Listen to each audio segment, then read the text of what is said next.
stop racing. In this video, we're going to talk about my new song, Time Machine. I'm going to break down a little bit the inspiration for the song. Then I'm going to break down the actual tracks I used recording the song. And then I'm going to tell you guys how I uploaded it using DistroKid. They're actually my very first sponsors. You can use my link in the description below to help support this channel and save 7% off of your entire sign up at DistroKid when you're ready to get your music out there on streaming services like Spotify and Apple Music. More on DistroKid in a minute. Hey everybody, if you saw the video before last week's 10-Minute Tuesday, then you'll know that I had kind of a hectic summer. But right before that summer happened, I celebrated my 1-year anniversary with my beautiful, kind, caring, considerate, loving, and also sitting right next to me girlfriend. Hi. And to celebrate, I wrote her a song. I was tinkering around on the OP-1, came up with a little beat. The words time machine popped in my head. At that point, I was like, what would I use a time machine for?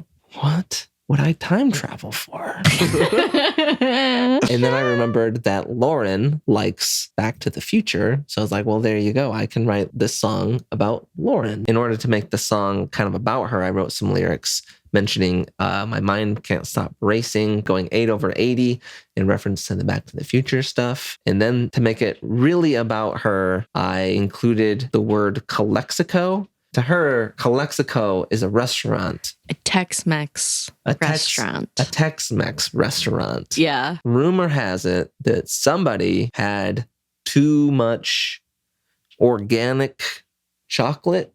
They went into this Tex-Mex restaurant called Calexico and barfed their brains out. And I like to whisper that in her ear just to remind her that I hold power over her. Oh my God. Now that you know what the song is about, I thought I would break it down for you. I've got the tracks pulled up in Logic. Then we're going to upload this demo using DistroKid. So let's jump over to the computer. All right, so here we are in Logic, and we're going to pretend like the initial screen capturing went perfectly well and that this is not a completely different day. So we've got all of our 4 OP-1 tracks here. So I believe I started off with the ARP sound here. That sounds something like this.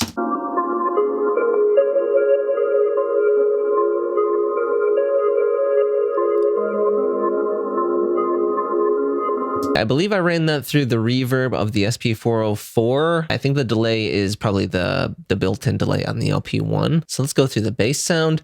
I used the tremolo LFO on the OP-1 to create a kind of this fake sidechain compression sound. So that's what this sounds like.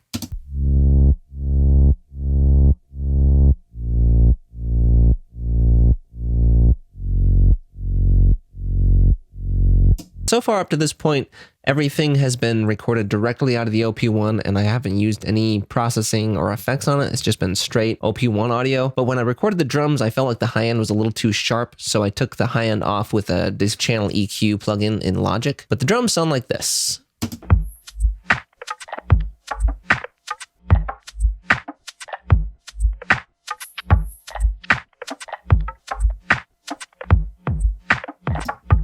After that, I probably added these chords, and I'm assuming that I just used my random endless sequencer playback trick that I've explained before, and that sounds like this.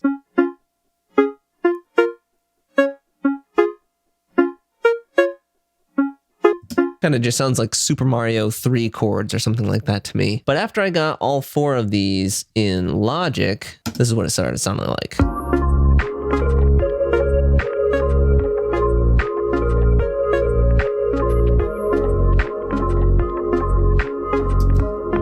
I looped that a bunch of times in the song, and that's almost the entire song right there. But once I started trying to add vocals, I thought that the OP-1 drum sounded a little light, so I felt like I could beef them out a little bit using Logic's drummer, and that's what these drums sound like.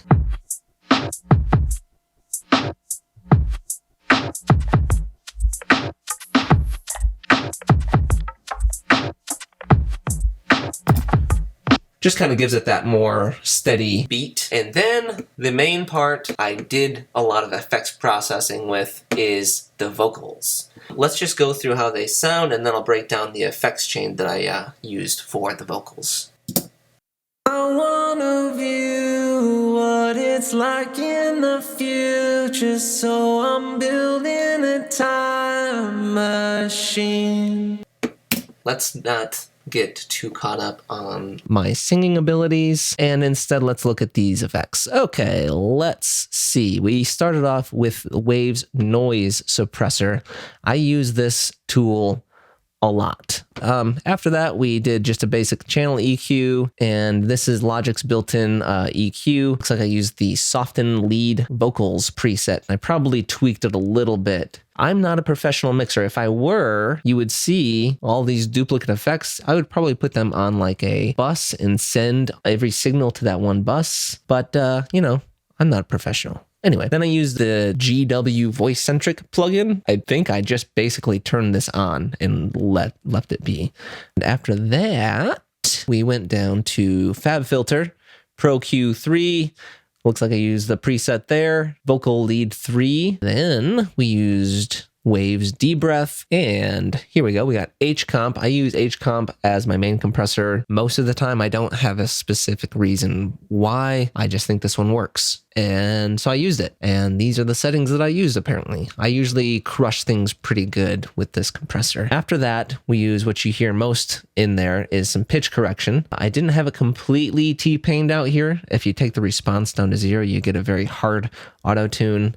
I use the flex tool to straighten out my vocals before the plugin gets applied, so I didn't need to go completely hard. But this is the C# major scale, if you were curious what scale this was in. After the pitch correction, I often use this Butch Vig vocals plugin. I just used the BV Lead Vox Focus 2. It kind of just lets them rise above the mix a little bit for me, in my opinion. After that, we used Valhalla Vintage Verb and no preset. Looks like I just kind of probably picked a preset and tweaked it. Then ST Delay, Logic's built-in stereo delay.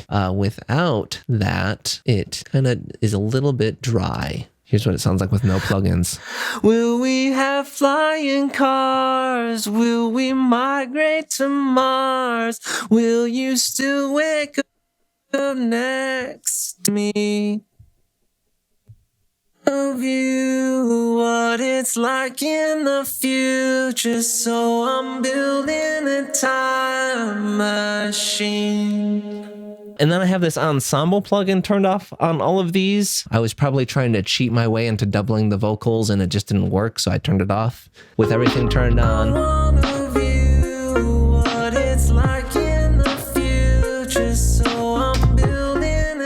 And the mastering chain, let's go over that real quick. We've got the NS1 plugin again. We've got the Good Hertz Wolf compressor. We've got that on the Tubeless Glue parallel preset. Then we've got the FabFilter plugin, and it looks like I just used the Mix Declutter mid preset. FabFilter again, general purpose balancing. And then we've got this GW mix centric this time. And it looks like I turned this one on and I kind of probably turned it up a little bit, but it's probably at its default setting for this full reset preset. And then to save everyone the trouble of my computer freaking out playing back every time I hit play, I have this Ozone 9 plugin turned off. This is the main mastering plugin I use most of the time. And for this one, it looks like I use the Glitch Hop preset. But one thing I always do in my mastering is I like to go into the imager and I like to make sure the stereo is kind of set right. It just widens the tracks out a little bit. And then it looks like at the end I threw on just some stuff, the like limiters and stuff like that to balance everything out. And that is how I recorded this demo for building a time machine. So that's how I made the song. And now that the summer's over, I've been thinking, what can I do with this demo other than having it as a gift for her? I wanted to include it on an EP.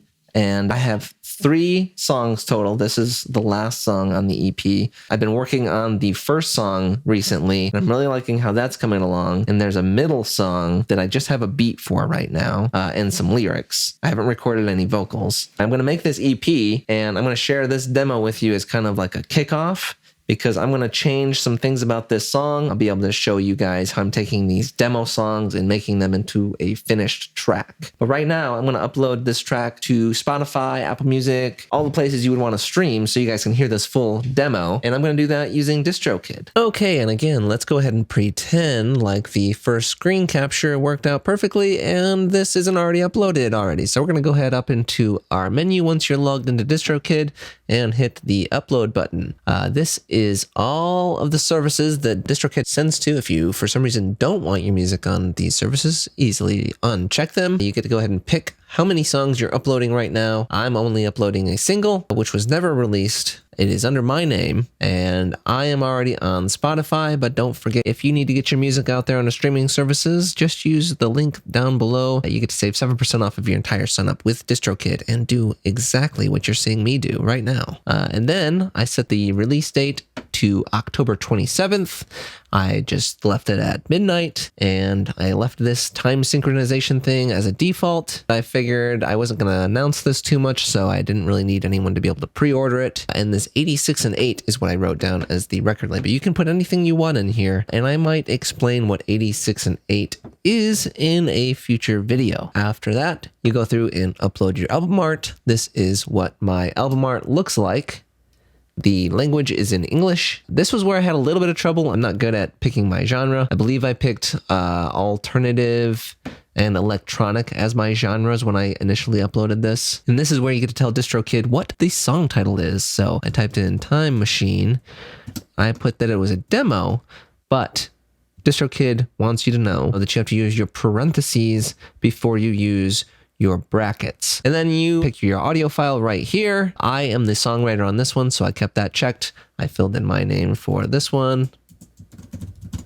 There isn't explicit lyrics. This is not a radio edit. This is not an instrumental. And I let streaming services decide when to preview my clips. I also set the price to 69 cents because nice. YouTube money is basically DistroKid will go through and monitor YouTube. If other people are using your music, they'll make sure you get the money from it. Store Maximizer is where DistroKid automatically puts this music out onto new streaming services that gets added to its platform at a later date. You don't have to worry about going in and uploading to new stores. This one just automatically does it for you. Shazam and iPhone Siri is probably pretty self-explanatory based on what the name is there. It gets your song to work with those services. And then the Leave a Legacy thing, this will make sure that no matter whatever happens, your music will not be pulled down from these streaming services. Your music is just going to always stay up. And once you're ready to upload, go through and check these last 4 checkboxes and then click done and they upload your music. Usually, the further out you can schedule your release, the better for streaming services. That way, all of them get it at one time and it's not a scattered release. So I would recommend just picking a date at least 2 weeks in advance. What's cool about DistroKid is they offer a bunch of other stuff for free to help you promote your music. Because what good is putting out music if no one's going to find it and listen to it? It's pointless, right? Well, not with DistroKid, because they offer things like hyperfollow, and I can start marketing the song right away. The people that I market to will be able to sign up, and I'll be able to save their email to help communicate with them and tell them about more music that I might have coming out or anything like that. You can also use hyperfollow to customize. The blue light went out. Anyway, so you can also customize your hyperfollow page to include your social media links. You can have kind of a one-stop shop for all your fans to be able to go and pre-save your new music, follow you on your social media accounts, find your YouTube, find you on Instagram, Bandcamp, or to videos and stuff like that. So it's a free tool that you can use to help market your music right to your fans automatically. The links never change, so you don't have to update anything ever again once you put the links in your Instagram profile or anything like that. It's just there. That's one of the reasons why I like to use DistroKid for cool free services like that. And the bonus to you guys, if you use the link in my description down below, you get to save 7% off of your entire sign up with DistroKid, and I get a little kickback on the side. It doesn't cost you anything extra. So you can help support me if you also want to get your music out there with the ease and simplicity of DistroKid. Nice. Yeah. That felt good. That was a good. You guys probably think that was like an ad read. They didn't even tell me to say that stuff. I was just like. But anyway, I hope you guys liked the video. I'm going to play a snippet of the song. By the time this video comes out, you should be able to find this on all of your favorite streaming services. But I'm going to play a snippet for you just in case it's not out just yet. So yeah, like, subscribe, comment what you thought below. And I'm really excited about this EP, so stay tuned for more videos about the EP. Bye. Won't stop racing, going